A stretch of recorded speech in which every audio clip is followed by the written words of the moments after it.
vendu ici à chaque douanier, on a vendu ici à 130 000, 145 000. Mais actuellement, on revend un sac douanier à 190 000, vous voyez. Donc, il y a tout un grand écart. Est-ce que vous voyez? Donc, là, quand même, voilà, actuellement, nous constatons une augmentation des prix. Au grand marché de Sonfoniagar, c'est la même musique, chère, hors de prix. Les denrées de première nécessité connaissent en effet une importante hausse qui n'est pas sans conséquence, d'abord sur les commerçants eux-mêmes.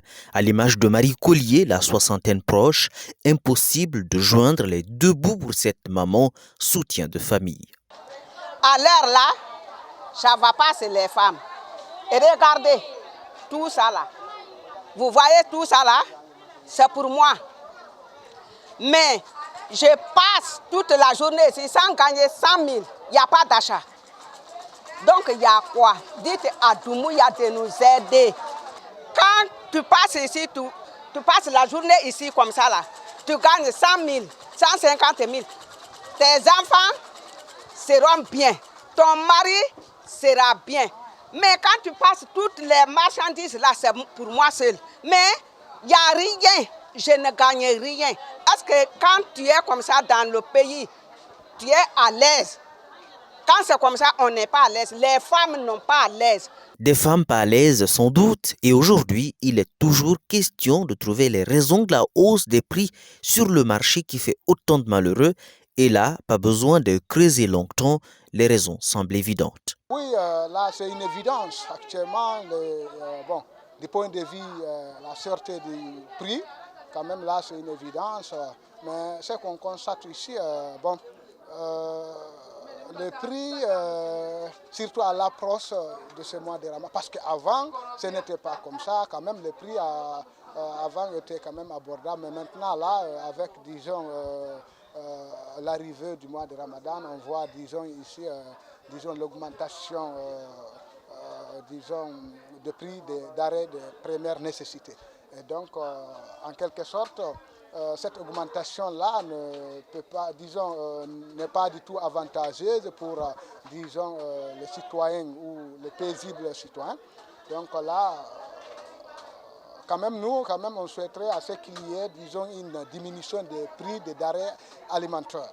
Ces commerçantes n'ont autre choix que de vendre au prix fort parce que justement, les produits, ils les ont acquis à ce prix-là, hors de portée. Je quitte chez moi tous les jours à 5 heures pour espérer avoir un sac de tomates à prix raisonnable. Mais même là, c'est impossible. Les prix varient entre 200 et 300 000 francs guinéens. Tu viens au marché pour revendre. C'est en ce moment que tu te rends compte que tu n'as rien gagné, aucun profit de la journée, sans compter le transport de ces sacs. Ici, nous revendons le sac de tomates à 100 francs ou à 200 francs pour chaque tas. Il n'y a vraiment aucun intérêt. Nous souffrons vraiment beaucoup. Dans ce marché, il n'y a pas que le riz, sucre, huile, entre autres produits devenus chers. Chez ces vendeuses de poissons, c'est là aussi pareil. Les prix explosent et la colère est perceptible. Aujourd'hui, il est impossible de qualifier notre souffrance. Le poisson est devenu si cher qu'il est inaccessible à de nombreux Guinéens. Nous venons et rentrons avec nos poissons quasi bons. Toute ma famille compte sur moi, mon père, ma mère, mes frères, tout le monde. Le carton de poisson se vend aujourd'hui entre 700 et 600 000. Alors qu'à l'époque, c'est juste 200 000. Il fallait juste dépenser 200 000 pour avoir le carton. Vous voyez la différence? C'est énorme. Aujourd'hui, la principale inquiétude, c'est que les prix risquent de grimper encore avec l'arrivée du mois de Ramadan. À ce titre, la mauvaise foi des commerçants est en débat.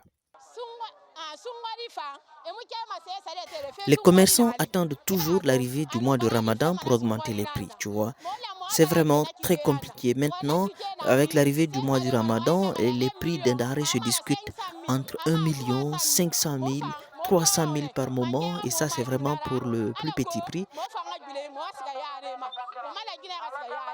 Dans ce lieu de commerçants, par exemple, comme ils savent que, disons, avec le mois de Ramadan, forcément, surtout les produits les mieux consommés pendant ce mois, ils vont, disons, disons, profiter de ces mois-là pour augmenter, parce que là, quelle que soit l'augmentation, le citoyen ou, disons, la population va, disons, acheter. Peut-être, d'aucuns disent que de là, c'est dû à la mauvaise foi des commerçants. Mais vous savez, si on part loin, on peut aussi, disons, c'est comme si la responsabilité aussi des nouvelles autorités, est là aussi. C'est-à-dire cette responsabilité aussi doit être imputable aux nouvelles autorités. Pourquoi? Parce que, vous savez, dans un pays, s'il faut qu'on parle, disons, de la stabilité ou de la politique commerciale, cela surtout doit incomber à l'État. Ainsi, les commerçants invitent les nouvelles autorités à prendre leurs responsabilités pour une meilleure maîtrise des prix.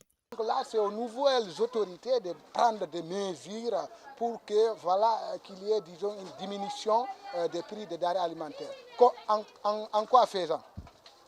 Vous savez, tout récemment, là, nous avons constaté, c'est comme si la ZENT a essayé ici, de se rencontrer avec, disons, les commerçants. Vous voyez? Donc nous, on pensait que là, c'était dans l'objectif de diminuer le prix des denrées alimentaires. Et certainement, c'était ça. Mais je pense bien que les nouvelles autorités ne doivent pas seulement se limiter, aux paroles ou aux discours, non. C'est-à-dire, elles doivent aller plus loin pour que, disons, le consensus qui a été obtenu soit, disons, un consensus réaliste. Est-ce que vous voyez? Dans ce marché, à l'image de tous les autres du pays, la gente féminine reste la plus importante, les femmes donc plus au contact de la crise qui s'annonce. Dès 5 heures du matin, quand tu vois Matoto, ça y est comme si elles ont passé la nuit là-bas. À Anta, tu dis que tu vas là-bas à 5 heures, 4 heures du matin, tu dis qu'ils ont passé la nuit là-bas. C'est pour cela que les femmes n'ont pas à l'aise.